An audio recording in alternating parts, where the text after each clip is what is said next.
I pledge allegiance to the flag of the United States of America and to the republic for which it stands, one nation, under God, indivisible, with liberty and justice for all. Thank you. Okay, we will have public input on budget matters. If you will come forward to speak, state your name and address, and you have 2 minutes for, we'll have 2 different public inputs, 2 minutes per. Anybody in the audience? Come on up. Michael Bracken, 12 Tinker Drive, and first I want to ask why the public input has been reduced down to 2 minutes from the previous 3 minutes. And did this board vote on it, or did you make that decision on your own? It's pretty much, I'd go back and look, Mike, but I believe it's been pretty much 2 minutes for quite some time now. And it doesn't need to be voted on. So you're saying you made it on your own? Because the last couple of meetings I've been to, there's been a hell of a lot longer discussion than 2 minutes. All right, we'll get underway then. The first thing that I want to talk about is the chief's facade that he put up there, the $100,000 gift back. I agree that there were board members here that already discussed this, that $100,000 coming out of the overtime budget is a farce. Everybody here knows it, that whether or not the chief gives that back or not, it doesn't even matter, because if his officers work overtime, they're gonna get paid.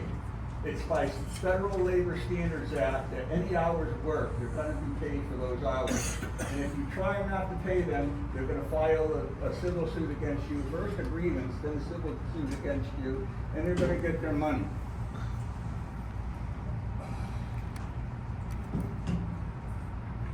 I also, at the last meeting, I requested to you to have the latest budget proposals that were submitted to you and that were voted on at the last referendum available for town residents and taxpayers, available for us to look at. I don't see them. Budget flyers available, correct? Correct. Thank you. Well, I also tried to email you today along with John Savino, and your emails are shut off. There's no getting to you. I tried under both .com and I tried under .org, because if you try to get onto the town's website, you're listed as .org, but then you're using a .com website. The Crown or Ford Explorer, the royal blue one, has been located. I told you they were hiding it. Somebody sent us an email or sent me a text message, or actually posted it on Facebook, that the car was located in South Hadley, Massachusetts, and is being driven on a regular basis from South Hadley, Massachusetts to Manchester, Connecticut. It's assigned to supposedly Dawn Marini, and that is a 46-mile trip each direction. So she's putting on 92 miles a day on that cruiser. It doesn't come to town, and she's assigned to the computer crime squad. I don't understand why she doesn't drive to town. It's a 21-mile trip, and then take the cruiser from Windsor Locks to Manchester. It's costing taxpayers money and fuel and maintenance and everything else on that car. The other thing is the gold Ford Explorer is still missing. The canine, the drug dog, is missing. No, they got a car. It's still money. No, I'm saying they got a new car. Let's see. Also, the last meeting, you were telling people to write questions on the ballots,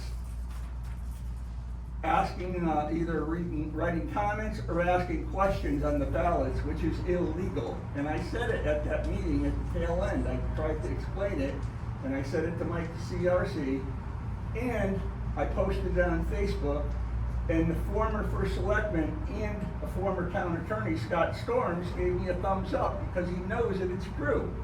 And I posted the state statute on Facebook, and what you're doing as the chairwoman is illegal. Anytime a question or a ballot is gonna be, or a question or a comment is gonna be posted, actually it's only a question because comments can't be on a ballot, it needs to start as a motion. and then it's voted on, and then after it's been voted on, and it's either a yay or a nay, it goes onto the ballot. You can't just tell people, go ahead and write questions or comments on the ballot, and we'll address them like you did at the last meeting. Absolutely illegal. If you could wrap it up, please. Yep. I believe I'm done. Thank you. Anybody else? Okay, I'm done. Yep, go ahead. Linda Palmer, 15 North Main Street.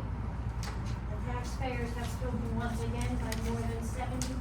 Residents need their voices heard and overwhelmingly rejected the proposal. Now the question is, what measures will be taken to address the spending concerns? Pull the microphone in. Pull the microphone. That taxpayers have repeated. No. Yeah, it's on. A little closer, Linda. Now that the question is, what measures will be taken to address the spending concerns that taxpayers have repeatedly raised? It's time to stop the overspending, eliminate unnecessary spending and waste, stop approving raises when taxpayers are being asked to pay more, make deeper cuts to non-essential expenditures, carefully review every department budget line by line, distinguish between wants and needs, consider using a proportion of the rainy day fund to help lessen the burden on taxpayers. Residents are struggling with raising costs just like the town. Taxpayers have sent a clear message and expect their elected officials, boards, and department leaders to listen. Transparency, accountability, and fiscal responsibility must be the priorities moving forward. The vote was not close. The taxpayers have spoken. Now it's time for action. Thank you. Thank you. Anybody else in the audience? Oh, okay. So we can put him on as president and vote. He will be voting for Judy Chapman. Thanks for joining, Roy. Yep. Yep, no time to sit down, so I'll stay. Kurt Brace, Elm Street Windsor Locks. First, I want to thank the board for your time. I know the volunteers and I appreciate the hard work you do. I know how difficult it is just from observing you. Second, I would say that we started this whole process with the idea that there were needs and there were wants, right? And we knew that this was going to be a difficult year. Everybody was aware of that. We had to phase in. Really, our residents are faced with insurmountable odds. It's going to be difficult for our residents to be able to continue to support what our town is used to when we reduced what the corporate and the commercial side have. So, I mean, really, this is like desperate times, and we need, desperately need to identify what our needs and what our wants and how we move forward. And I am confident that we'll come up with a solution. I would say that we had 4 members put forth the last 2 budgets, and we've had 2 members that consistently have been against those, voted against those. I would love to hear what those 2 members have to say and how we can achieve what we need to, which is a much reduced budget. So, again, thank you for your time. Thank you. Anybody else in the audience? Yes, Mr. Russo.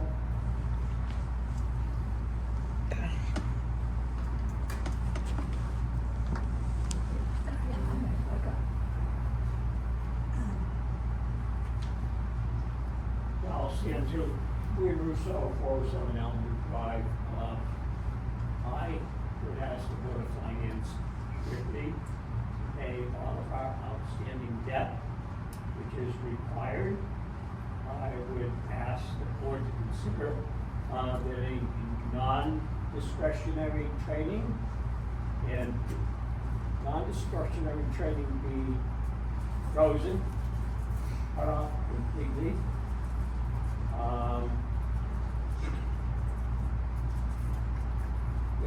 a hiring freeze. Again, I've been the advocate for a clear balanced budget.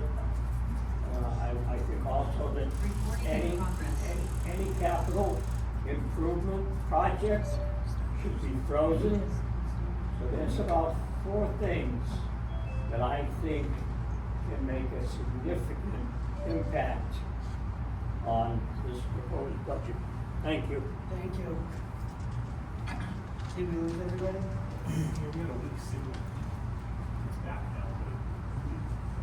Who do most of the people are? Thank you. Okay. All right. Hold on 1 second, please. Yes. The connection is lousy, get every 10th or 5th word. Yeah, that's what Steve was just saying. Something's going on with the connection. We don't know what it is. Okay. Thank you. Mr. Glazier. Yes. Douglas Glazier, 167 Tap Lane. Now, as you got to, do something with the budget, you gotta reduce it, and you gotta get funds going into it. So again, I'm saying, I probably said it before, is that you could draw some money, it wouldn't be inappropriate to say 300,000 from the undesignated, savings fund of the town. That savings fund, the last I checked on, which was not that long ago, was up to something like 21–22% of your budget. The average savings of all 169 towns in Connecticut, average savings that they have in their savings plan is around 12–13%. So our percentage is very high, exceptionally high.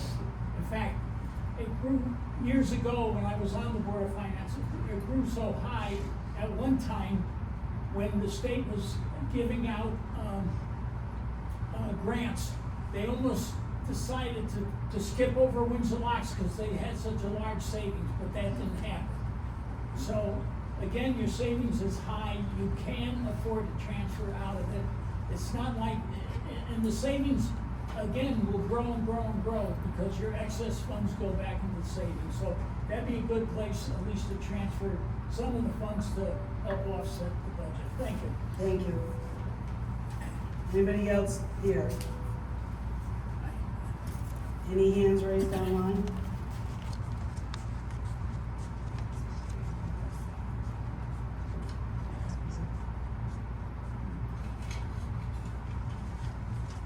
No? You don't think so? No. Okay.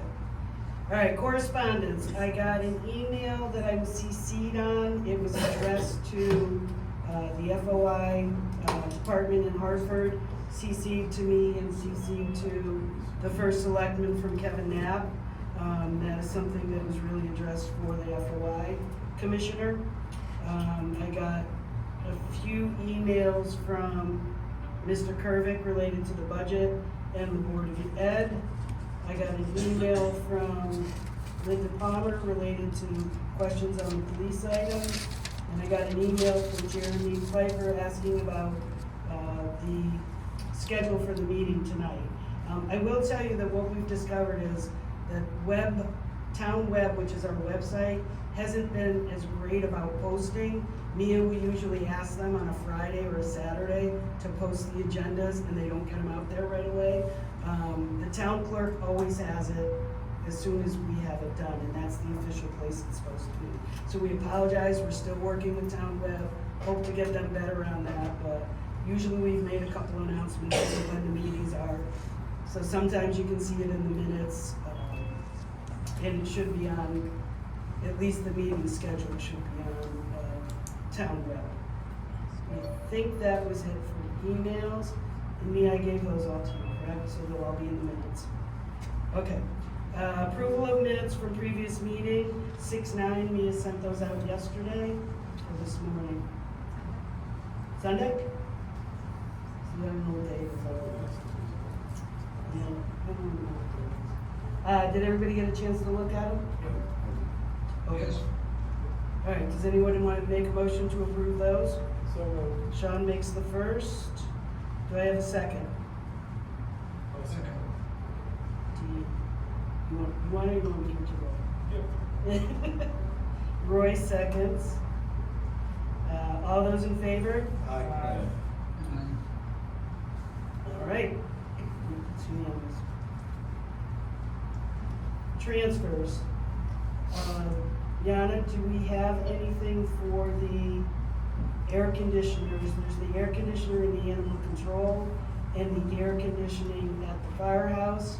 The big waivers were approved by the selectmen last night, so we have to discuss where the money is coming from and approve it, so that Devin can keep moving. So the only place you can take them is from the general fund balance. Guys in the audience, please. So you can only take them from the general fund balance and you can transfer it to the capital project fund. Because per our fixed assets policy, it will be fixed assets because it's more than 20,000 in improvements. So essentially, you can approve the transfer from the general fund unassigned fund balance to the CAP fund. And you can vote on this tonight. Okay. Do you have a transfer paperwork? No, I don't. Because I wasn't sure if you're okay with the source. Well, we would not approve it if we weren't, but now we don't have an assigned transfer for you to approve. Are you guys okay with the source of it? So usually, the department need to prepare the paperwork, we don't prepare it in finance. The department cannot prepare the paperwork because they don't know the source. No, usually our finance department does the transfer. The transfers that I sent so far is not prepared by the finance department, Okay. they're prepared by individual departments, and Okay, that's how. that's not the way it's generally been done, so. And whether finance works with them to have them actually prepare it, or whether you guys prepare it after working with them, it comes to us at the meeting to approve what we approve, so. How do you guys feel about it coming from the general fund and transferring to fixed assets? It would be two different items, and I sent you the bid waivers, I believe. One for animal control, and that was, what was the dollar on that?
This one is the air conditioning unit for the fire department in the amount of $38,254.40. Is that right, Devin? Yes, ma'am. Okay, and the animal controller, Recording in progress.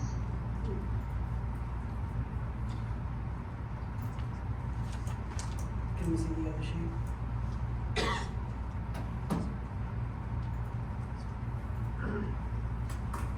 $12,897.27.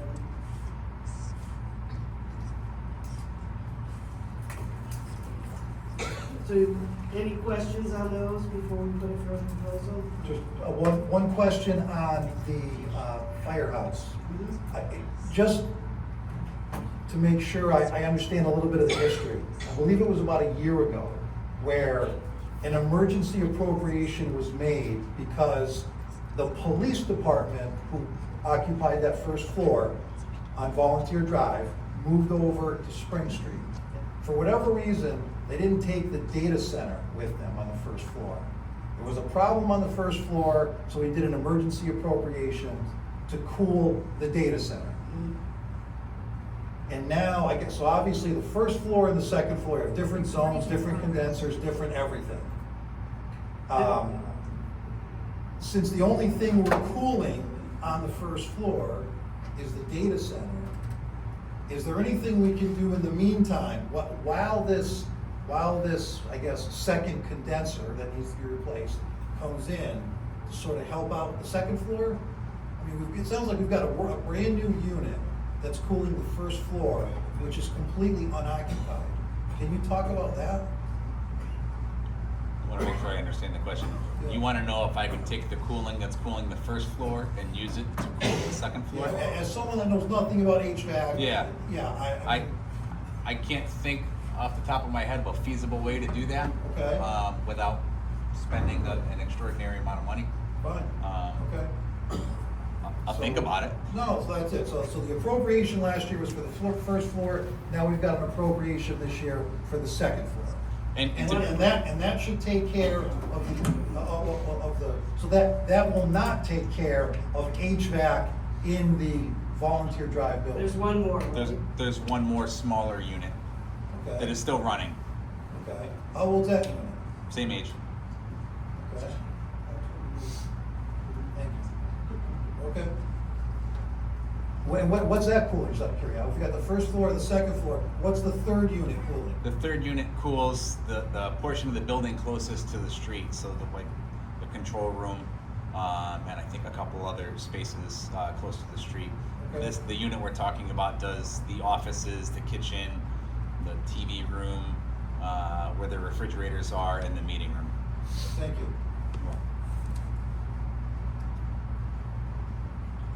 Any other questions? Are you guys okay making the motions to approve these to come from the general fund as a one-time emergency? Then Devin will need to order these from Wilmington. But because of the dollar amounts, we're transferring them. So that still fits under the rule of the 60 days within the budget. The fiscal year, that we can do it without town meeting. Does anybody have any issues with that? Yeah. Okay, all right, can I get a motion to approve a transfer of $12,897.27 for the air conditioning unit repair at the animal control facility from the general fund to the fixed asset, To the capital project. capital project fixed assets, Capital project fund. just fund, do it that way, to the capital project fund. You got that, Mia? Sean makes the first, can I have a second? Second. What's that? Capital project, no, we want CIP, capital, 36. right, capital CIP, capital improvement project. Capital improvement project. Yes. So Mia will change that. Sean, you want to remake it first? The capital improvement project. Con, you doing the second? All those in favor? Aye. Opposed? Abstained? All right, that one is approved. Can I get a motion to approve a transfer of $38,254.40 from the general fund to the capital improvement project fund. Dan makes the first, Kai makes the second. Discussion real quick? Yeah, Just want to make sure that on both of these transfers, I hear the motion, but when the money moves into this fund, the money is specifically earmarked for the projects we're talking about, right? There's gonna be a line item set up specifically for animal control, HVAC, and firehouse HVAC, correct? Talking about the revenue or the expenditure? I guess I'm talking about I'll say both, so this is gonna hear the answer on both. Not on the revenue, because it's one revenue line. But on expenditure, yes, there's two separate projects. Okay, and those projects will be identified within the fund. Okay, thank you. thanks, Mike. Okay, all in favor? Aye. Okay, it's unanimous. Thank you, everybody. If you need the transfer forms tomorrow, next day, just send me that. Okay, thanks. I think the vote is sufficient, because you voted it publicly. I have to sign.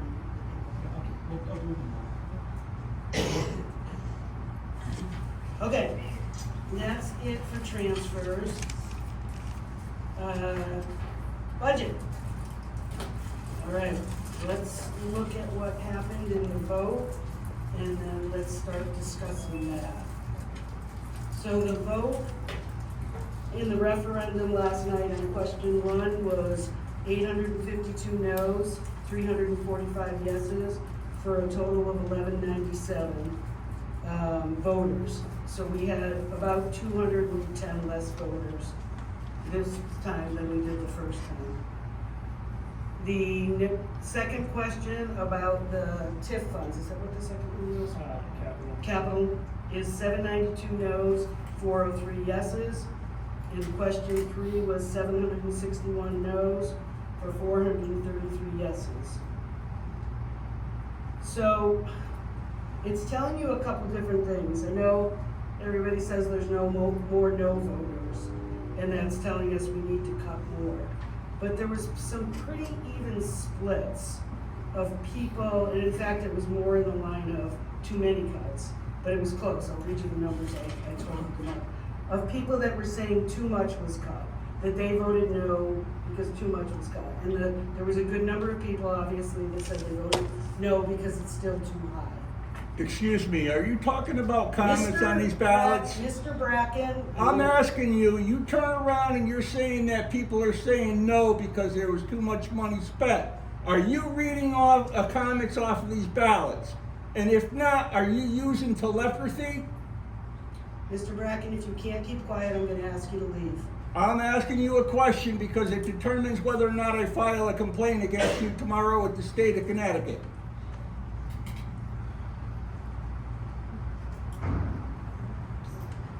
You tell me. I will tell you, if you can't keep quiet in the meeting, I'm going to ask you to leave. This is not public input right now. So, in the discussion, we have to look at, did people decide that we had cut too much? Did people decide we didn't cut enough? It's really a combination of both of them. So we've got a little bit of a difficult time here in deciding what we want to do. We know on one hand that people do want more cuts, so we gotta talk about what cuts there could be. So I guess I would say, as someone else said, we came forward with close to $1 billion in cuts. So if you guys could tell us, right now, we're not looking for, we're not on board with more cuts, but we need to meet someplace because we need to get this budget passed. So what would you guys suggest specifically? How much are you looking to cut and what in the year are you looking to cut? Well, I'll summarize what I said, I think it was 2 weeks ago, when I'll say we came forward with the roughly $1 million of cuts. I had said that it was a good start, and I honestly feel that, but I didn't think it was enough. The budget that was voted on yesterday has over a $4 million spending increase. And I had said, paraphrasing, I had said that I think about $2 million more of cuts, we'd get the budget down to a spending increase that is more in line with inflation. You know, if inflation is running at the low 3%, I think if you were to cut roughly $2 million, that would put the spending increase in, I think, at like the high 3% points, which is arguably close to inflation, maybe a little high, but that's all right. So I realize that for every dollar that we cut, the next dollar is even more difficult to get. I had asked, after Sean had made the motion specifically for the Board of Education, I think it was about $600,000, I had said, you know, how much more can we cut from the Board of Education? And I say that because they are by far the largest budget in town. And we need some serious needle movers. Document was put up, it showed that the Board of Ed had an increase of, I believe it was roughly, and I'm rounding, about $1.2 million. I understand that, yes, we've already cut $600,000, and that's a lot of money, but if we're gonna get the budget down to what I'll say is a more reasonable spending increase, and whatever the spending increase is, I still realize we have a tax we have a tax issue, because, you know, the tax issue relates to, a large part of it relates to the second half of this revaluation. So there's nothing we can do about the second half of the reval, but we can do something about the spending increase.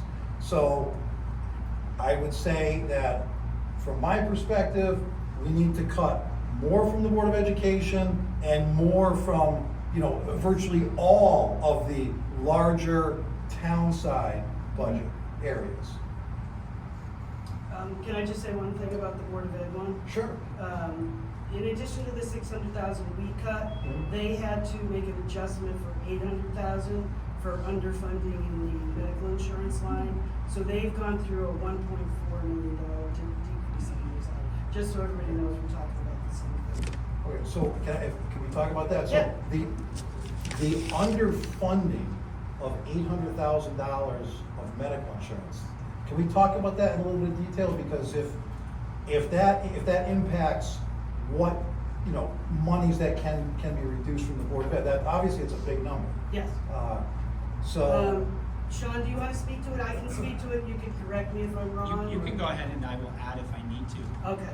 All right. So when the Board of Ed did their budget, Yana wasn't here yet because they start back in October, November. The 27 budget. Yeah, the okay. 27 budget, Okay. the one they just presented. Yep. They worked with Jason and with the Chris Monroe, the insurance broker, because we were switching over to the state plan. Okay. And they talked about what the insurance would be that they would have to book. But they told you to book it in the way you'd done it prior. And prior, and you might remember. I just want to make sure I understand. So if the superintendent and the administrative team, the transition to the state plan didn't start in early 27. The budget process would have started in early 26. In other words, a year ago.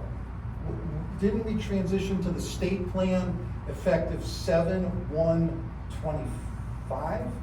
26. This is our first year on the state plan. Okay, and so just to clarify, so did the town go to the state plan 7/1/25? Maybe that's where I'm getting mixed up.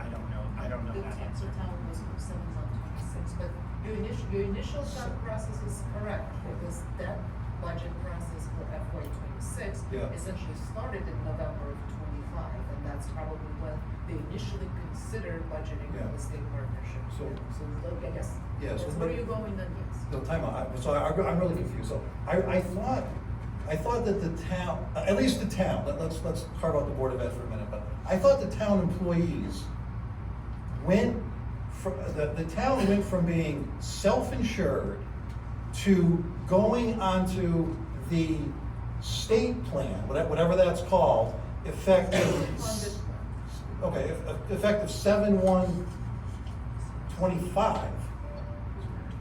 Because they're, I guess, I'm not trying to put anybody on the spot, but if you're a town employee that actually takes insurance, and if you don't, then you don't. If you do you have the state plan now, or do you not have the state plan now?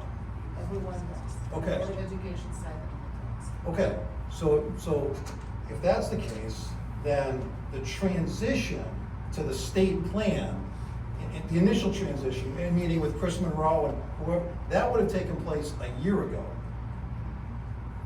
Right? Not 6 months, it would have taken place like 18 months ago, roughly. To budget for the first year. Exactly. Or first half year. Right? At the 26th, the first year when they've been in the plan, it's the year we're in now, and it hasn't been closed yet. Okay, okay. So they not necessarily know the implications of that. Because remember Right, that the right. bills were paid on the town side. Yeah. So they didn't know what's going on up until I got here.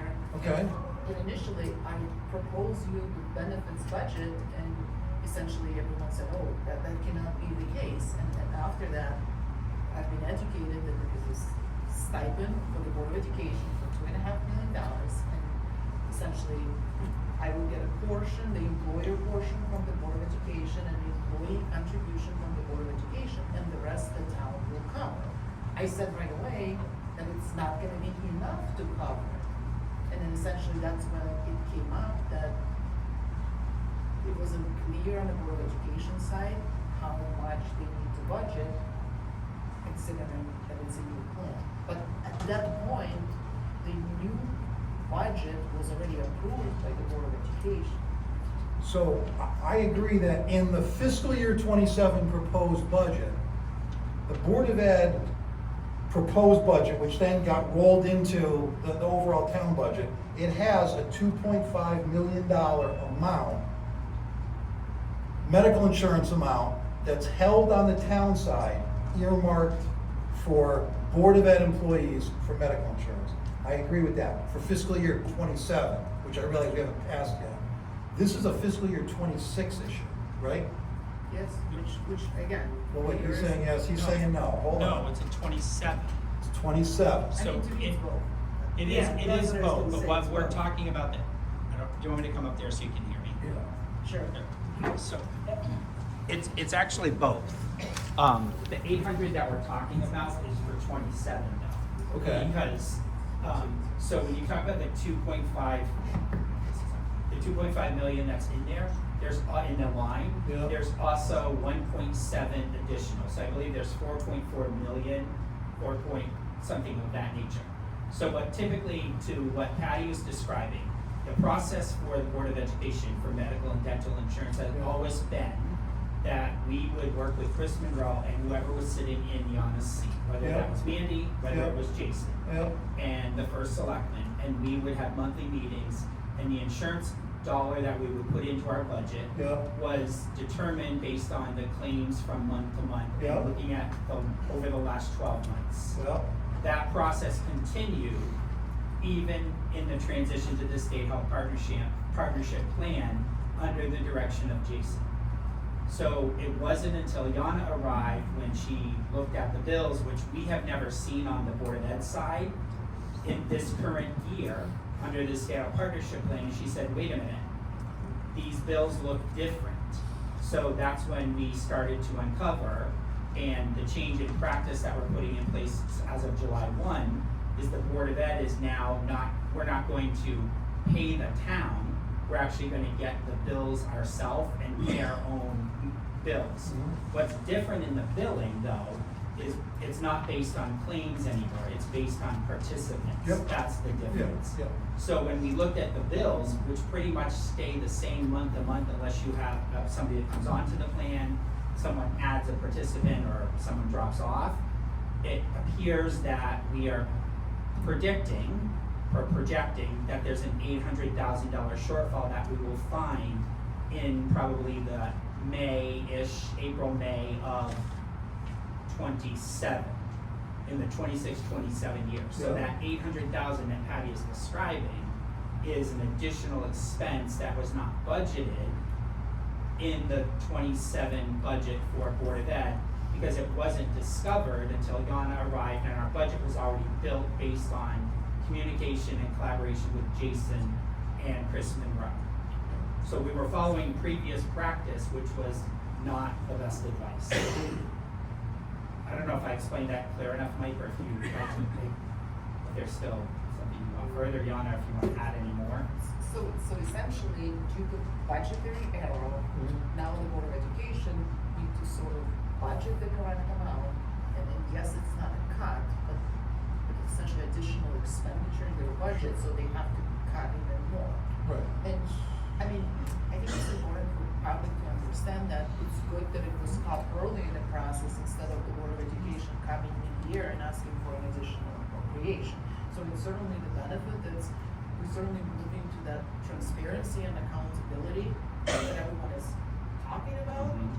But I mean, yeah, the other thing I will add, just, I mean, you probably recall this, Mike, I think you're the one that actually pointed it out to me. In the spring, I think it was last year between, I think, referendum 2 and 3 or 3 and 4, there were 2 additional appropriations, almost to that same dollar figure for insurance to the Board of Ed. I think it was 876. It was like a $400,000 appropriation additional. Again, it's, I'm not saying it's the same, but it's interesting that the dollar amount is very similar to what we're talking about now. So if I can just comment on that last piece. What I remember, yes, there were a couple of appropriations. I'm not sure that's the right answer. But what happened was, this is what I remember. When I did the public hearing a year ago, well, when I did the operating portion, the town had earmarked a certain amount of money for medical insurance, specific to the Board of Ed employees. Okay, that was in vote number 1. That's the right? 2.5 million. I think it was higher than that. Okay. I think it was much higher than that. Okay. Okay, so now we're talking fiscal year 26, okay? As the budgets failed and we needed to make cuts, if you remember, I know I'm getting a little detailed here, but just bear with me because it is an important point. If we go back to fiscal year 25, the Board of Finance left your operating budget flat from fiscal year 25 to fiscal year 26. We left the operating budget flat. We did not leave the medical insurance on the town side flat. Right. We increased that, right? And we can argue why we did one versus, that's not important right now. I mean, it might be important I down the recall road, that, okay? yes. So the only increase that the Board of Education received was on the medical insurance. In that line, Okay? yes. As the budgets failed, right or wrong, the Board of Finance was forced to make cuts. The only place that the Board of Finance could make cuts specific to the Board of Education was that medical insurance line. Why? Because your operating budget was flat year over year. So was that? So those 800,000 that you're, I'm rounding, okay, I'm rounding. Yeah. The 800,000+ that you're referencing, those weren't additions to the Board of Education. Those were reductions from the Board of Education, effectively pushing that 800,000 into your operating budget in fiscal year 26, saying, look, these budgets are not passing, right? They're not passing. We have to lower the town amount, which we did. Right. We have to lower the Board of Education amount. So that 800,000+ was effectively pushed into your operating budget, so you were forced to make cuts in other areas. We don't have control over that. Right. But that's what happened was the amount of money, the amount of medical insurance on the town side that related to the Board of Education was much higher than 2.5 million, okay? Yeah. So, and we can go into specifics, but I guess I'm just a little confused, like, if, you know, I'd have to go back to my notes, okay, but I think, and you can certainly double check this, okay, but, I mean, I wanna say that we originally, in vote one,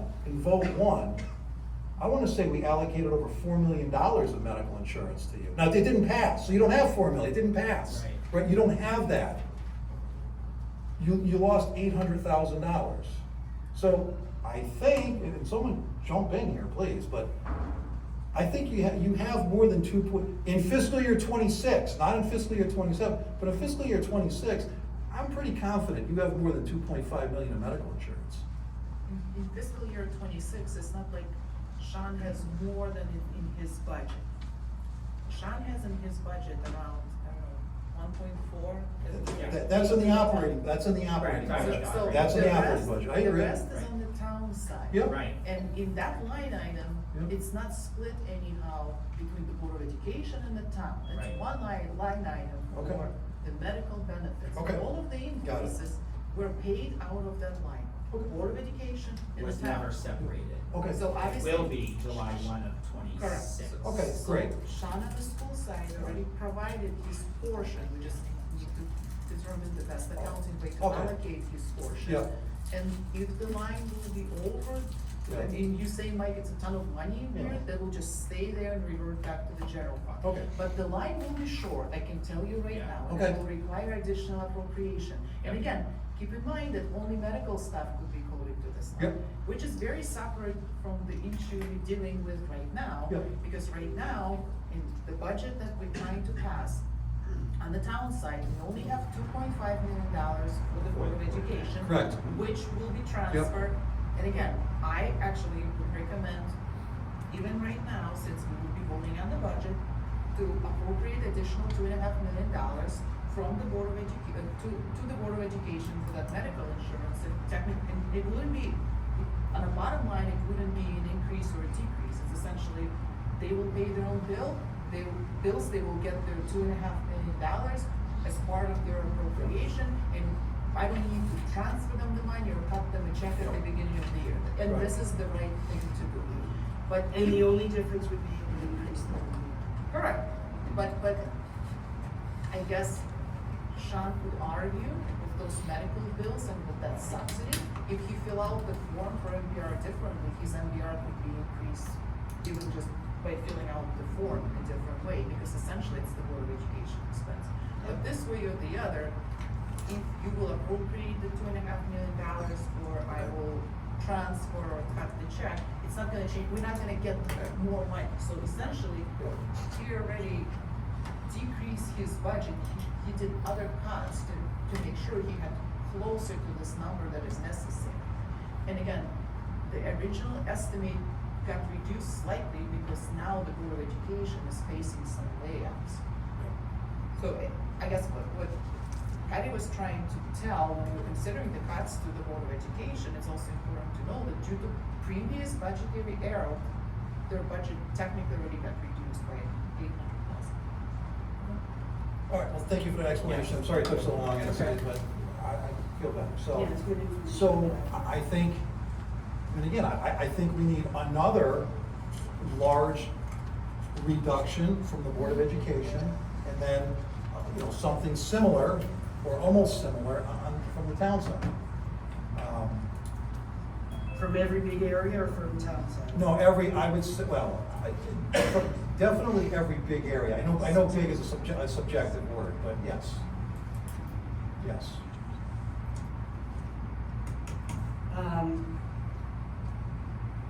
Eddie, I'm wondering if there's any specific areas in any of these budgets that we want to handle. Well, I mean, in order to get the numbers that we're talking about, the majority of it is gonna be some form of personnel, not 100%, but it's the majority of it is gonna be personnel. That's, in my opinion, that's where we're at this point.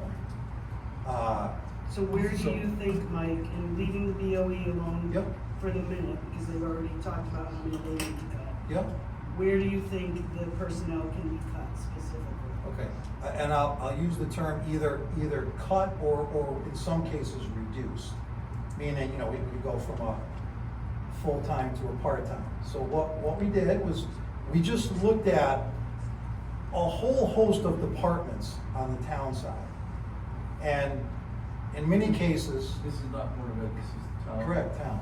Yeah, I thought Patty had said for a minute, just leaving the Board of Ed to the side. So we just looked at various departments and said, in some cases, in many cases, where did the departments come from? What did they look like let's say, a few years ago, 3, 4, 5 years ago? And is there any way, with a full understanding that any reduction in personnel is gonna mean a reduction in service? I mean, I understand that. But I don't know where else to go to get the type of numbers that we need to get the spending increase down to more of an inflationary rate as opposed to 2+ times. So, I mean, as far as specifics, you know, we can start with the largest one, the police department.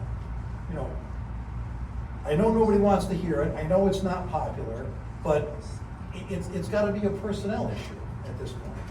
How much money, how many officers, So- specifically, what did you think? Yeah, I mean, so specifically, the first thing I would do is give them back the $100,000 that they cut, or they suggested they cut 2 weeks ago. Just give them back the 100,000, and then, you know, a combination of probably 3 officers, the half of a full-time equivalent dispatcher, and probably some uniform money.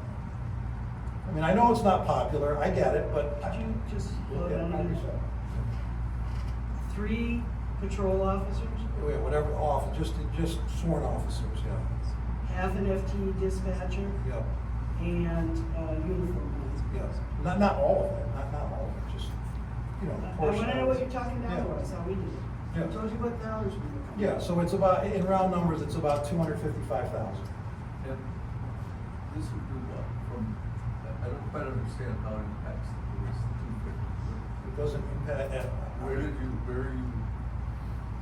a reduction of 3 officers, half of a dispatcher, and, some uniforms, and then increasing the overtime by $100,000. so you would have the layoff of 3 officers? Yeah, I mean, if we're gonna reduce expenses, yes, which I understand. It may have an impact on services, I understand that, but I don't have another path, we don't have another path to get to the numbers that we need. Can I ask a question about the uniform? Yep.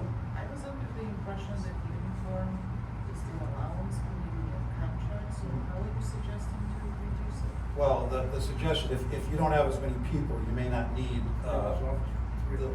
may not need the amount. But it's not gonna be material, right? Okay. Okay. Do you mind if we have people talk to you as you go through? We'll talk about what we do, or we can do it at the end after you go through all of them. I mean, it's your call, just know there, I mean, there's quite a few of them, because there's a number of departments, but yeah, alright. it's your call. No, let's keep going, and then we'll go back to having the department heads talk about the impacts. Yeah, I mean, well, you know, Public Works, which is, I believe, the second largest department, you know, they're, you know, I know it's not popular, but a maintainer and a building maintainer. So a maintainer on top of Yep, not giving them back the one they asked for. correct. So 1 maintainer and a building maintainer? Yep. So 2 maintainers, Yep. just those 2? Yep. And what was the dollar amount there? It was roughly 138. And just so you know, as we go further, the dollar amounts are gonna get a little bit tricky, because when the first selectman did his budget presentation, he didn't include salaries as part of his presentation. So just so you know, the numbers are gonna be a little bit rounded. Okay, because I don't have the detail, I don't know why, but I don't have the detail. So, if we move into town hall, and there's a number of departments here, you know, starting with the assessor, I understand we already cut $14,000 from the clerk position.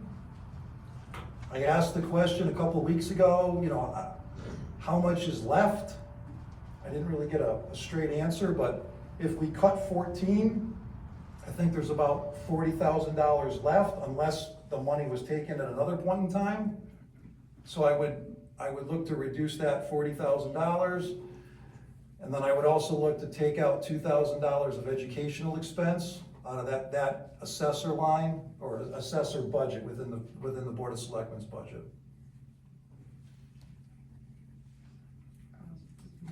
the impression it's a mandatory training for the assessor?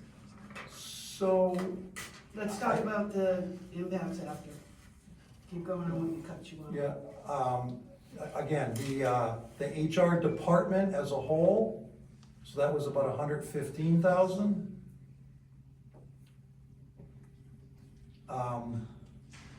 Let me just preface this next one, okay? It's not that I don't support veterans, I mean, that's not the case at all, but there is a veteran service department that's about $3,600. You know, obviously there's the American Legion, the VFW, the VA, there's certainly services still available, but in the spirit of trying to pass something or get close, I would put it on the list. But again, it's not that I don't support the veterans. In the building office, you know, it was just I don't know how many years ago, maybe four or 5 years ago, both the blight officer and the assistant building inspector were part-time. So I would look to make that, or at least consider making that change. You know, I know you're gonna say, what's the dollar amount? I don't have the current salaries. I would say it's roughly in the $60,000 range, but could be off a little bit.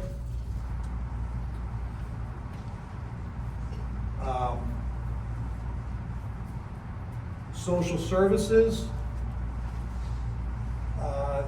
Again, several years ago, the assistant was part-time, was not always full-time. I understand services, you know, may have to be reduced, but if we can look at that, again, I think probably in the $20,000 neighborhood, but could be off because I don't have the detail. And I'm sorry, Mike, that was putting who to part-time? The clerk. Okay. Social services. And then similar comment in, this is not in the Board of Selectmen, but while we're in Town Hall, Park and Rec. The assistant to the park director at one point was part-time, did get moved to full-time. I think that's, I don't know, 25,000 roughly. Similar comment for youth services. I'll be honest, I'm not sure if the assistant is full-time or part-time now. I'm really not sure. But if there's a way to somehow reduce that, I couldn't tell in the budget what the level was. Emergency management, there's a stipend for Everbridge, I would take that out. For what? A stipend for Everbridge, that's the new, I guess, emergency management communication system. And that stipend is the one that goes to the person that maintains the system? I'm not sure, I don't think it's maintains it. Adds people, Yeah. people off hopes. Yeah, I think the original intent was the rollout, to help roll it out. How that rollout's going, I don't know, but. Okay, and how much was that? 1,500. Did you put a dollar amount to the youth services? I did not, again. Because you weren't sure. Yeah, I wasn't. I'm not even sure if they're full-time or part-time now, I Yep. don't know, Okay. okay? Tax collector, I know it's not Board of Selectmen, but tax collector, a couple of items here. First of all, the prior year refund account, $20,000. And then the tax collector has always had since I've been involved, they've always had a third clerk in the office. But historically, that clerk only worked 10 weeks out of the year. The 2 months of the busy collection periods, right? Just January and July, and then you know, maybe a week after, because you know, at the end you get a lot of those escrows, you know, from the large banks. Mhm. So historically, it was only a 10-week work period. That was increased at some point, but if we were to go back to just having the third clerk during the much busier times, there's about a $17,000 savings there, so you're looking at like 37,000. And the I prior think- year refunds decreasing. Oh, yeah, I'm sorry, 20,000. Twenty, Yeah, when you gave me the 20,000, but you're basing that on. Yeah, so I'm basing that on sort of historical averages, so I believe that in the budget now it's at 50,000, so it would go down to 30,000. Now, let's note, that account is really driven by the assessor, okay? I know it's held in the tax collector's, budget, but the assessor is the one that makes or breaks that account based on how proactive they are in going after the rental car companies to make sure that all of the sales are filed, or the documentation is turned in timely when the rental cars turn over. The current assessor that we have has proven that he's very proactive, and that's why that account, prior year tax refunds, stays at a smaller amount.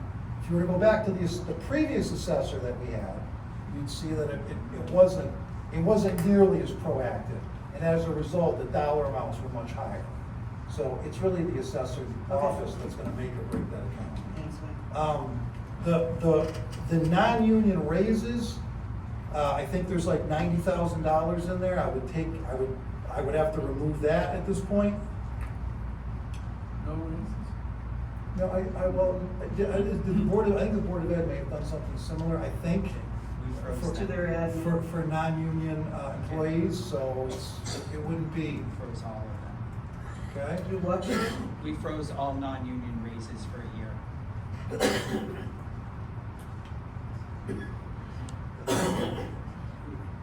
All right.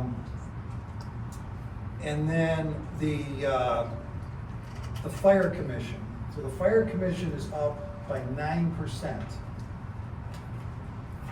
Given where we are after the two failures, you know, if we can get that to a closer to inflation 3% by reducing it by another $30,000 on top of what they've already reduced it by, that would be a suggestion.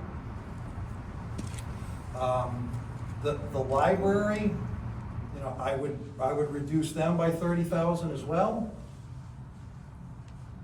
And I think,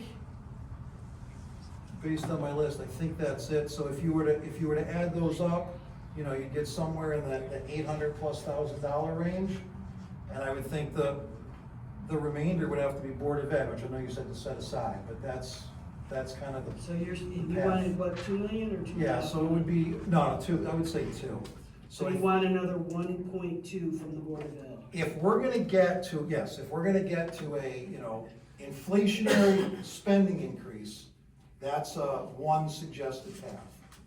With the caveat that, yes, there are gonna be reduced services, I know. You think? Yeah.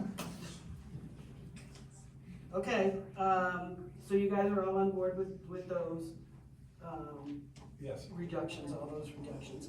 And this is what it would take for you guys to support a budget, all these cuts. Can I answer that? Yeah. So what it would take, it's not these exact cuts, I just wanna be clear. In other words, at this point, there's gotta be some compromise, right? So if there's certain cuts that you're like, no way, no how, if we can get to approximately $2 million worth of cuts, some way, then yeah, I think we would have to very strong, I would have to very strongly Okay, so consider. saying it wasn't these exact cuts. Yeah, But if it wasn't this, it would have to be something else. right, exactly. Yeah. That's what it would take for all you guys to get to a yes or no For me, on the budget. yeah.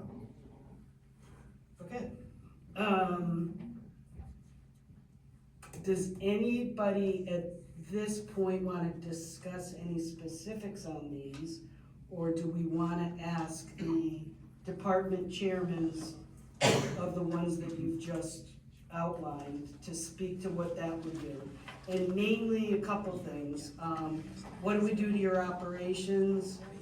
What other expenses it might cause if we did these reductions? Because there are some times when you take expenses out, that it causes other expenses. Fair. So, all right, so we'll start from the top again. Is either the chief or Jamie on the line in the room?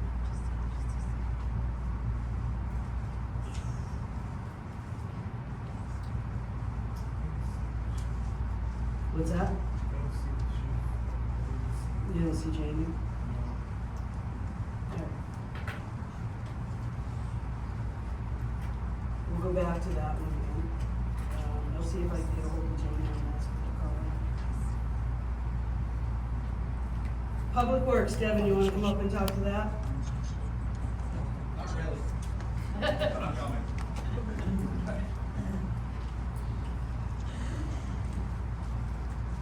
So that was 2 maintainers, 1 pump maintainer, 1 pump building maintainer for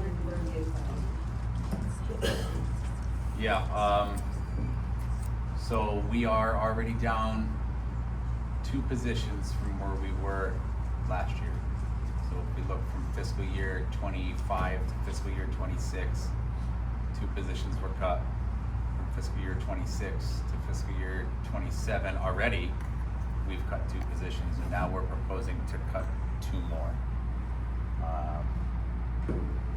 One of them being a building maintainer, and I think the impact here is that we're not only are we cutting positions, we're also adding work to the existing positions.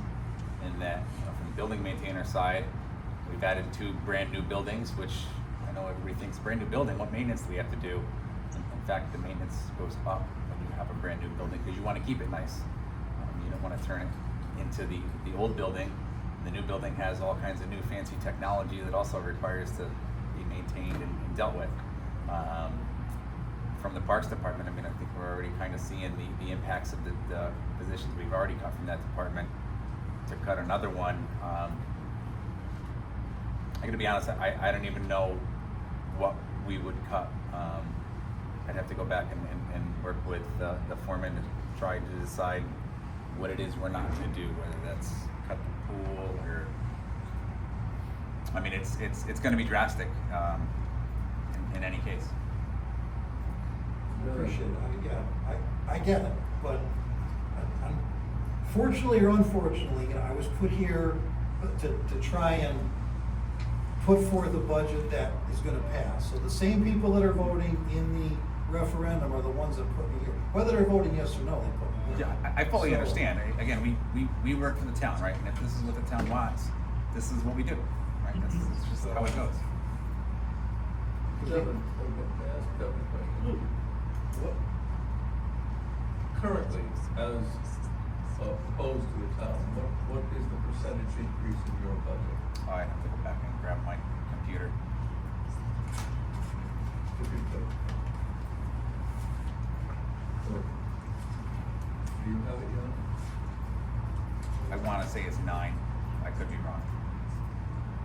What's driving, this is even after the cuts from a couple weeks ago?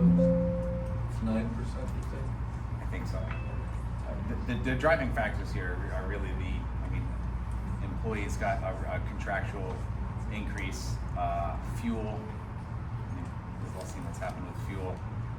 Many of the other lines we stayed flat, even though the cost of those things have gone up. The other one I can think of off the top of my head was like $600 for a crane inspection, because it's OSHA required that we inspect that crane. It's the crane we use to get the sanders in and out of the plow trucks. So obviously we would have to cut somewhere else because we can't not do that. But there's not a lot of fluff in the public works budget. A lot of it is contractual increases and required stuff that we have to do. So the maintainers, in addition to the mowing that the Parks Department does, the maintainers do the plowing, or how are they? Because I know we said if you didn't get one of the positions back, not only would it affect the mowing, it affects plowing also.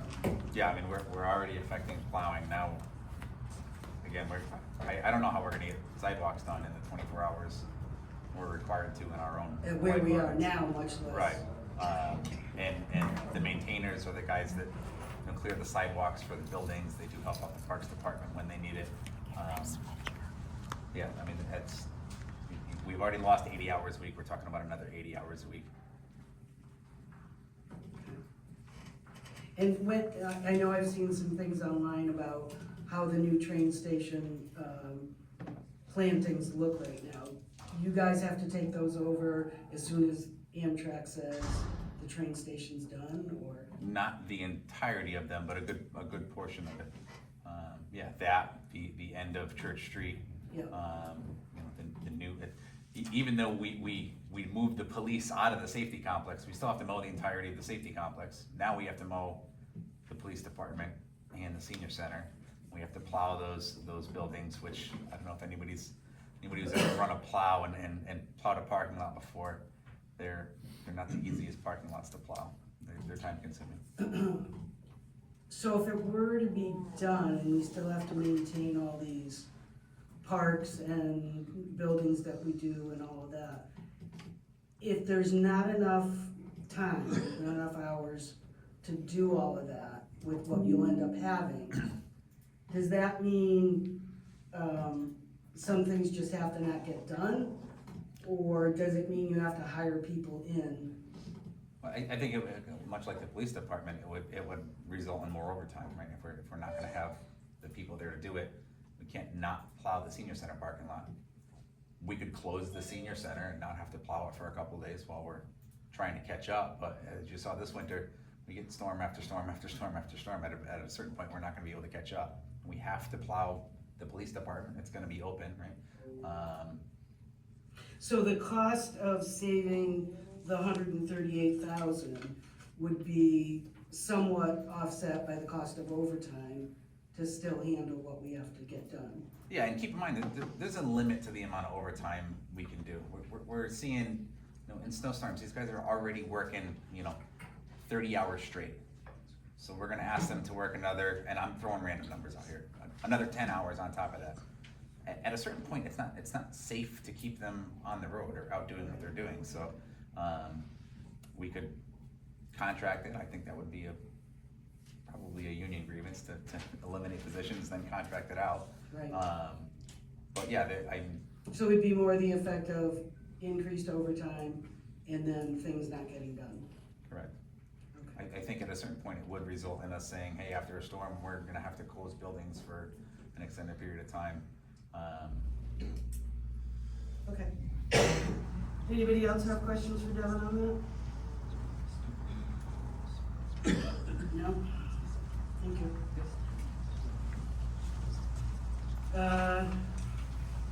Town Hall.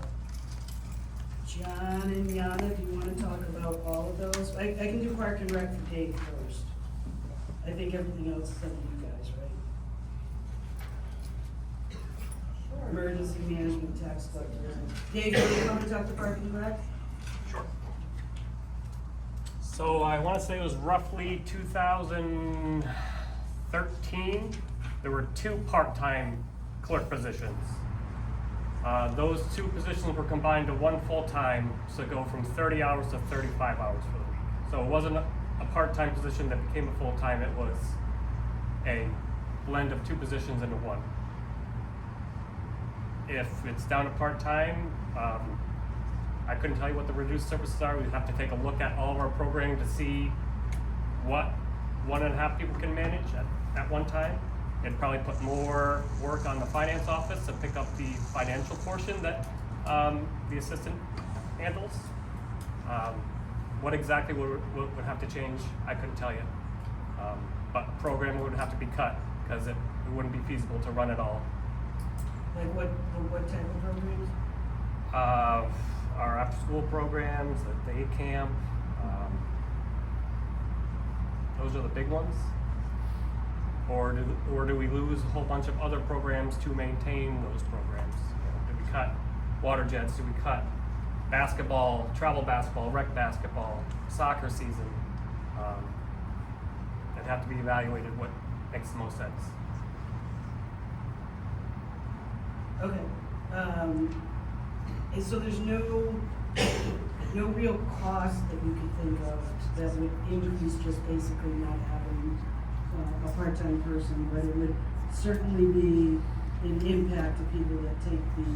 I mean, on the financial portion, I couldn't speak to the finance office if they need to be compensated for the additional work that comes with the work not being done out of my office. I think that'd be the largest driving factor.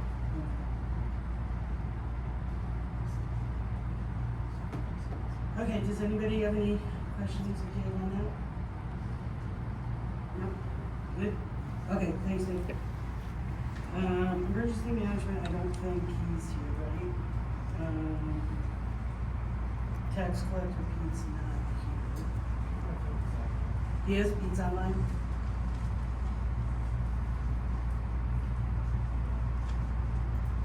Peter, do you mind talking a little bit about the impact of the suggested cuts to your area? Sure. So the prior year refund line, that is not, I don't have a problem with that. We're at the point of actually cutting positions. I think it's probably prudent to be more aggressive in terms of, where to set that number at. So it's a little bit more of a, let's say a little bit more of a gamble, but I think that's not unreasonable to set it at that number. Okay.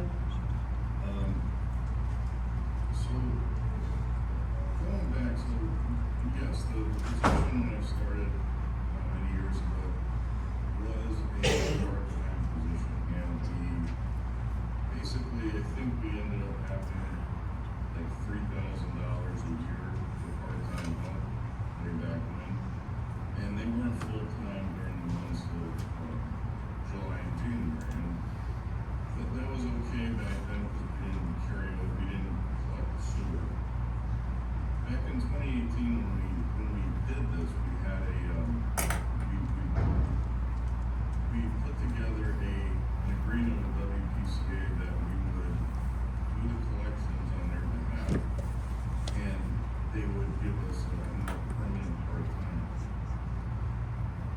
What happened was that the WPCA cut some of their staff, so that for the town it was a win-win at that time. The workload with the WPCA of sewer collections, that has been quite a bit. If we do lose that person, if we just have them during the busy months of July and January, it's gonna be a difficult position. The person we have running would probably leave, will not stay, and it'd be very difficult to hire someone for 2 months a year at a full-time rate. That's pretty difficult without any benefits or anything like that.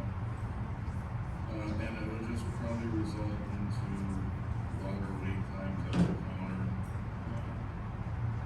I mean, it's very tough. Anyone that's seen us in July and January, it's pretty busy, but it carries over year-round. We are busy year-round, so it's unfortunately would mean a reduction, not a reduction when you get the workload done, but it would be very difficult to sort of keep pace with everything. So, I don't know if anyone had any specific questions. The only other thing I would mention is just remember the WPCA reimburses the town. So if you do make that cut, you would probably need to calculate a reduction in that revenue line too, because there's a percentage of that pay that gets reimbursed to the town. So. Okay. Does anybody have questions for Peter? Okay, thank you, Peter.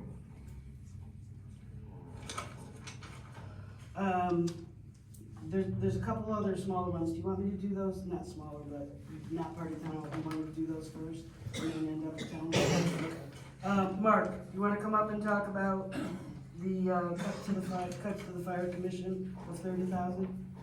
Yes. Mia, if you don't know somebody's full name, just stop me and we can ask. Okay. You want my name and address? With all due respect to what we're trying to do here tonight, I'm pushing back. And I'm saying, no, I won't concede any further reductions for 3 major reasons, all right? One, we're a volunteer organization. I'm trying to keep that all intact by expanding on our programs. Number 2, we were the first ones to step up and cut $45,000 out of our budget before anybody else. and willingness to work with you guys. All right? Number 3. Where do you expect me to cut it? In my gear? We have service contracts as most of our headwind that we have no control over, that we're transferring funds. So the little bit of fudge that we still have left in our proposed budget, we're working by transferring to keep our trucks running, so forth and so on. I'm not in a position to stand up here and say, yeah, go ahead and cut 30,000. I have no idea when I do it without affecting our operations. Furthermore, when we presented our budget, we also laid out the effectiveness of our increases from last year. We laid out plans, facts, showing the results of those increases. So, with all due respect, no, I can't see us doing that without really hurting my operation. Thanks, Mark. Did you guys have an idea when you looked at theirs, or when you thought they could get, you're on the fabrication, right? Spent most of my time here, sitting back 3 meetings. But you're on the Yeah, fabrication. so is Roy. Did you have an idea of where, well, he's not suggesting the cut. Did you have an idea of where the cuts might come from?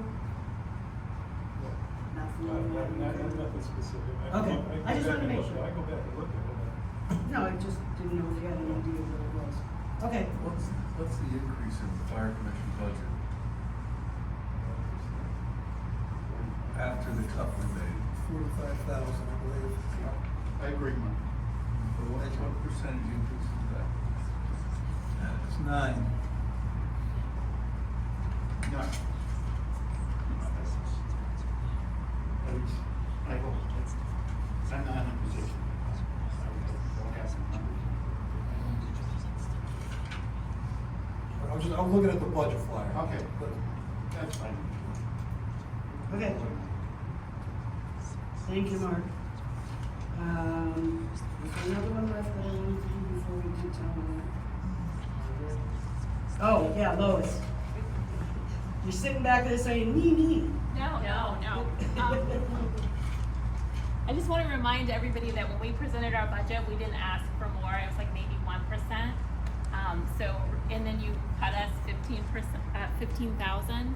And I'm just kind of stunned that you continue to look at the library for cuts as a way to reduce the overall town budget, because as I mentioned in my original budget presentation, our budget is one of the smallest ones. We're less than 1% of the town budget.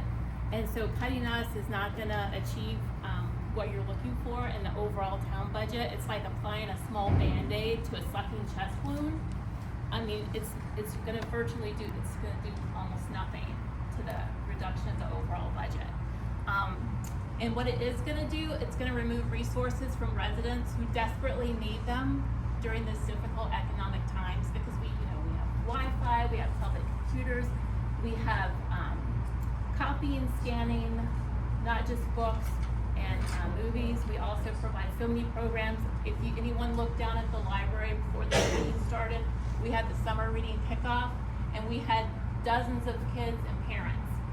So this cut is going to be devastating to the library. It's going to take us back to our 2016 budget. And the last year when you cut our budget, we lost a full-time person and we lost a part-time person. This time, we're going to lose a part-time position in our entire book budget.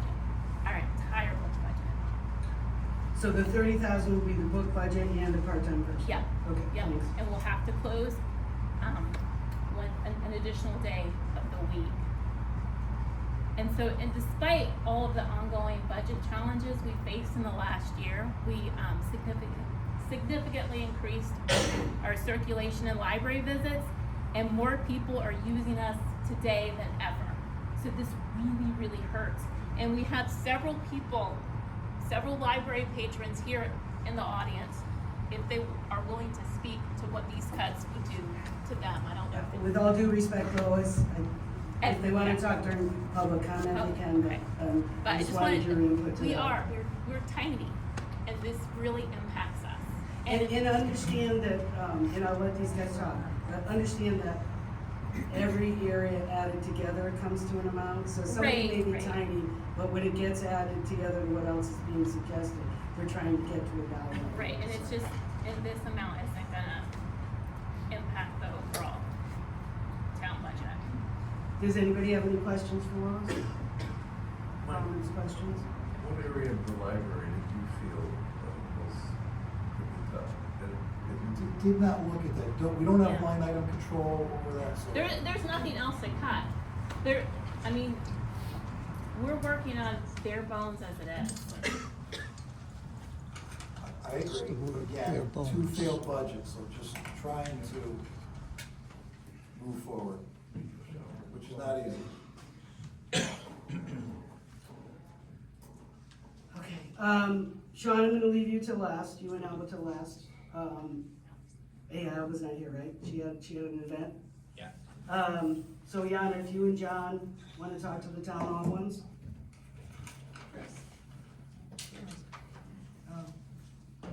Mike, please let me know if I miss any of your Sure. Can you pull the microphone up to you, Yana?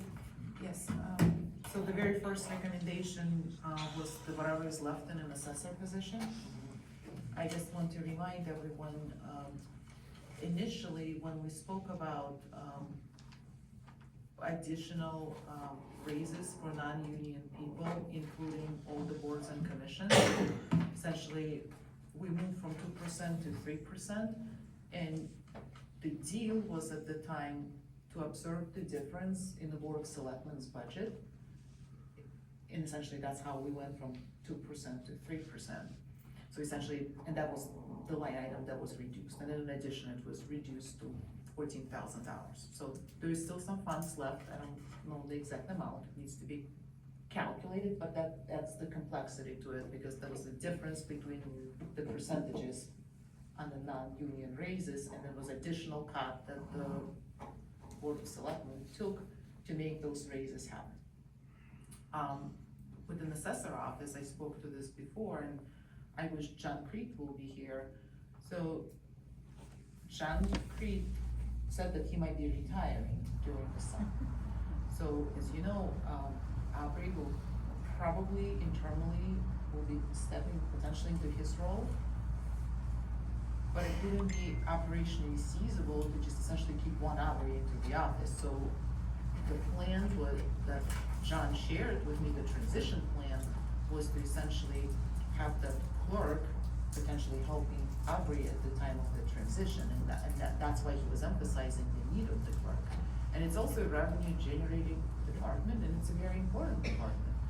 So, I mean, I think cutting this position completely out of the budget will hurt us more.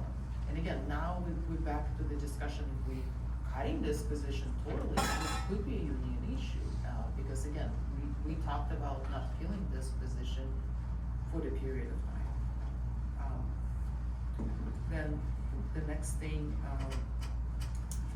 you started with an HR department, it wasn't really clear to me, you mentioned 115, and what are you suggesting to do to an HR department? Eliminated. Oh, eliminated, okay, so, it was absolutely new to me when I walked into my role. I have an employment agreement as a finance director, and it was a total surprise to me to learn that apparently HR department reports to the finance department at this time. And then we looked more into it, and we learned that it was changed, and the previous finance director, who essentially, with the previous selectman, made a decision that they eliminating an HR position and they kind of consolidating those departments. And it was a consultant in place who was part of the finance department who's now gone. And essentially she's supposed to be fulfilling that role. There's a person in my department who's helping with onboarding people, and actually she's been doing this for quite some time yesterday. And ironically, yesterday we had a conversation where that person, because we had some discussions, certain things are behind in my office, and as we discussed this, she told me, look, I'm helping with all of this HR related stuff, and if the decision will be to eliminate this HR position, I'm a team player, and despite the fact that I'm in the union, I'm helping but I'm not willing to do it moving forward, assuming that position will not be filled. Or I need to be compensated.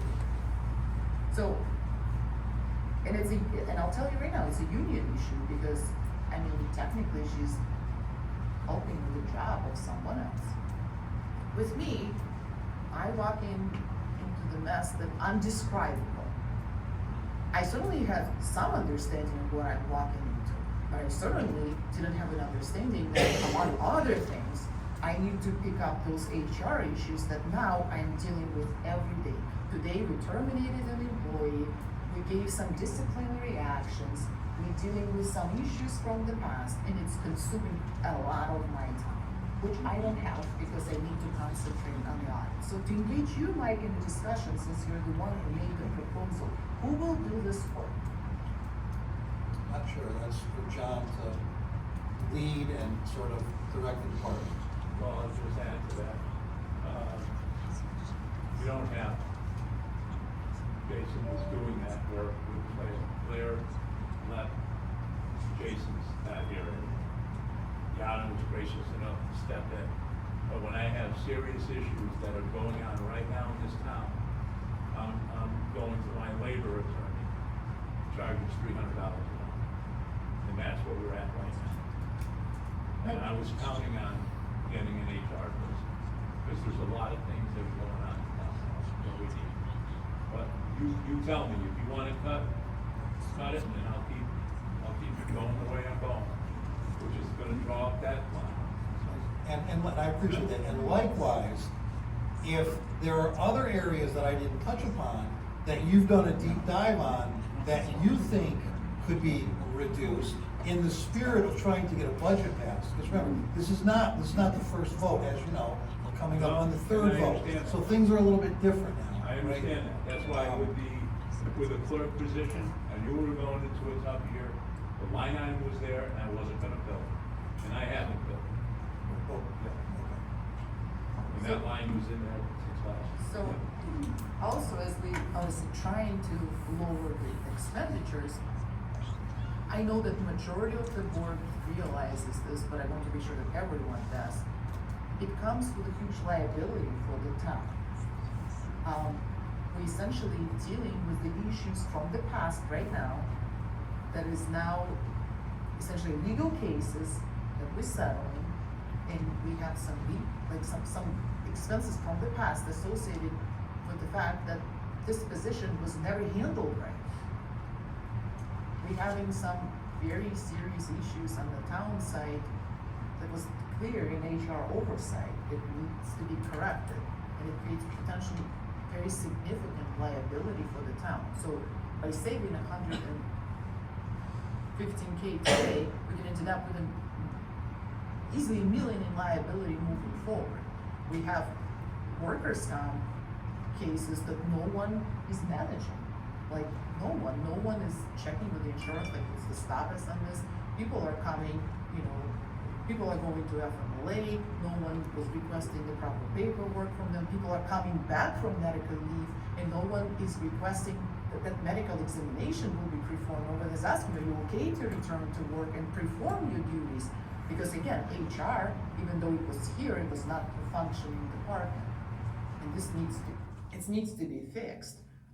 And I know about cuts, but let me ask you, it reports to me now, don't you want to talk about additional compensation to me for that reporting structure? Like, don't you think that's a valid question? The fact that I'm now doing it for free for 3 months, because I know the public is commenting about I'm getting some sort of magical stipends where I don't. So do you want to maybe talk about additional compensation?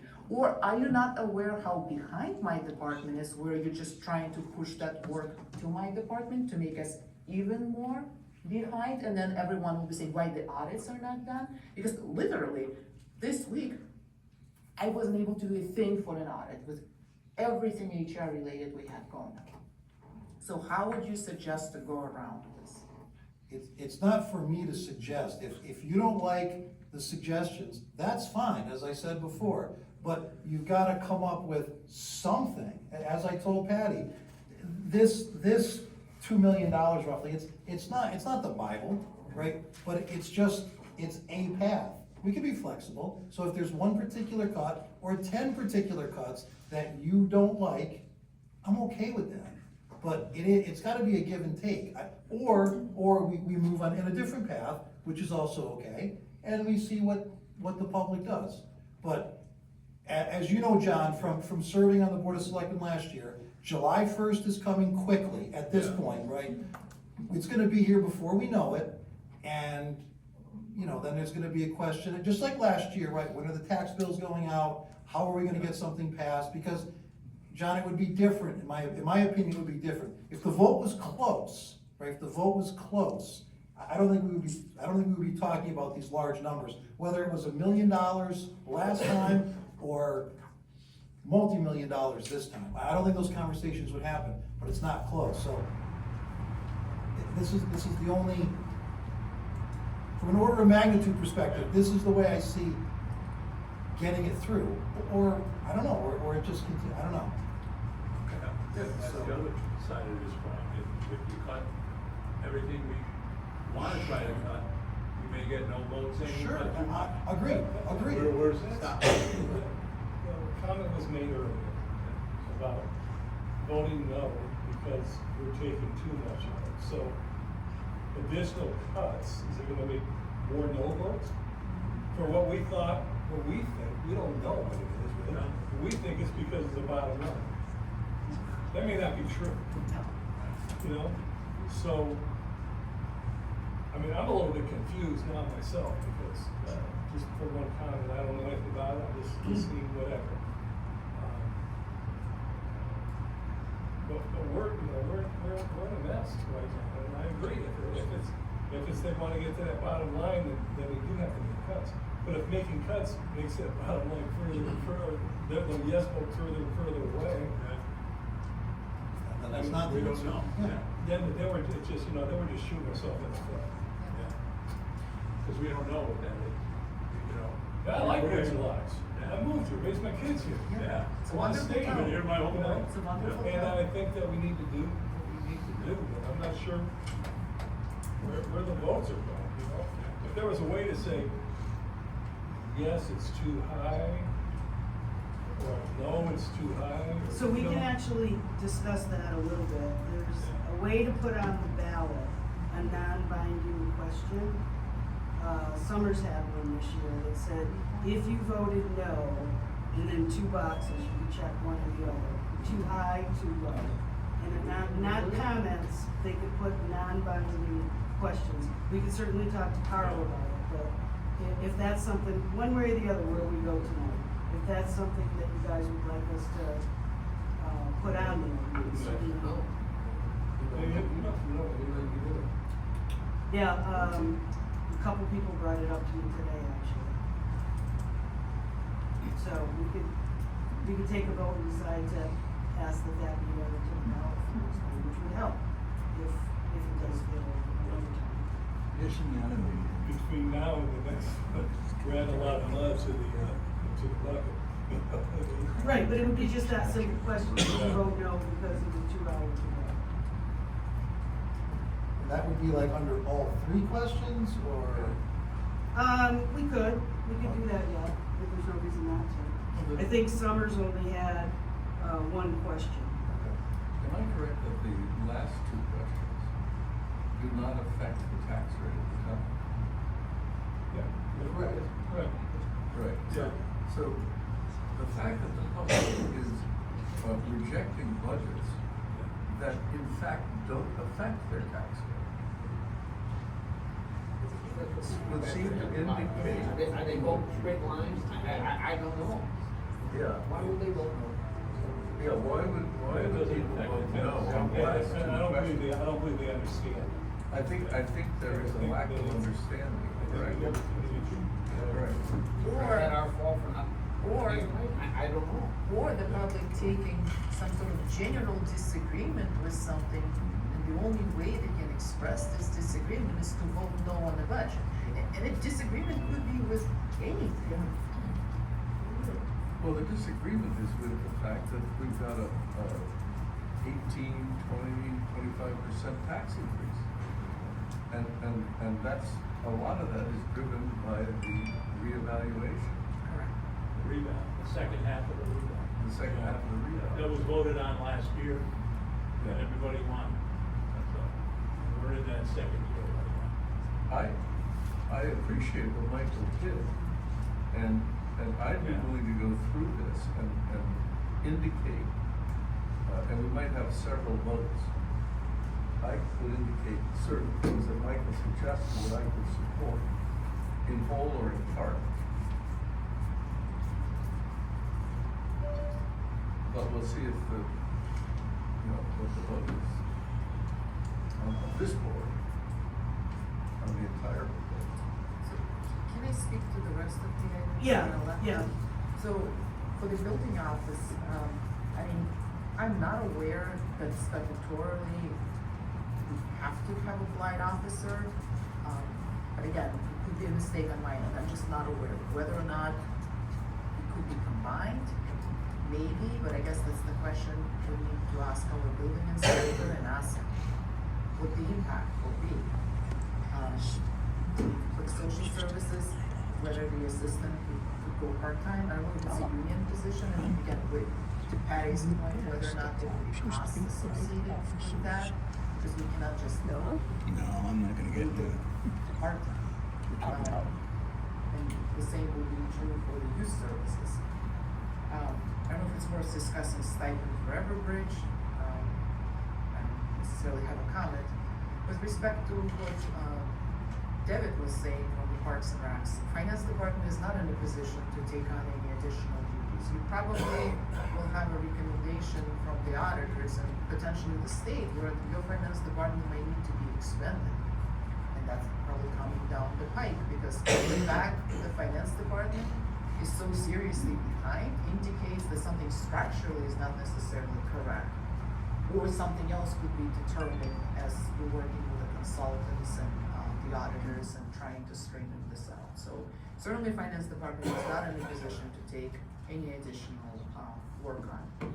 And then with the union raises, I just want to remind everyone that it was appealed, and it was some funds taken from the Board of Selectmen's budget in order to offset that percentage. So then, I guess the question is, would the Board of Selectmen budget be increased by that amount, just for fairness of the process? And also, the department heads constantly been picked in terms of those raises, and they're not happy with how they've been treated, because as you know, everyone else is union. So right now, the department heads are considering to form a union on the town hall. And if that will be the case, then essentially you will be talking about higher than 3% increases anyway. So I don't think that's a wise path to go. But certainly that's something that could be done. And again, I want to remind that certain positions in municipalities, and I reminded it earlier, in high demand, so you could be losing your key talent to the other municipalities. And it's always cheaper to retain people than replace them. But certainly something that is open to discussion. Mike, just for clarity, if I could, the 250,000 involving the police department. He's on now, actually. The reduction of the 3 officers and half of the dispatcher. Would that in turn affect the overtime? Well, the chief can answer better than me, but that's part of the reason why I added back the $100,000 that the chief cut 2 weeks ago. Or the police commission cut 2 weeks ago. So what's your net savings? The net savings are 250? Yes. And that includes 100K added back? Yes. For the overtime? Yes. Do you see, the chief on there? I just. Oh, okay. I texted him earlier. I was gonna take 5 after he spoke. Do you wanna take 5 now? We don't have to speak. I know, so you wanna take 5? Yeah, we do it now, and wait, I can do that too. Yeah. Okay, we're gonna take, what's that? Am I all set? Yes. We're gonna take 10 minutes. Don't go away, John. So,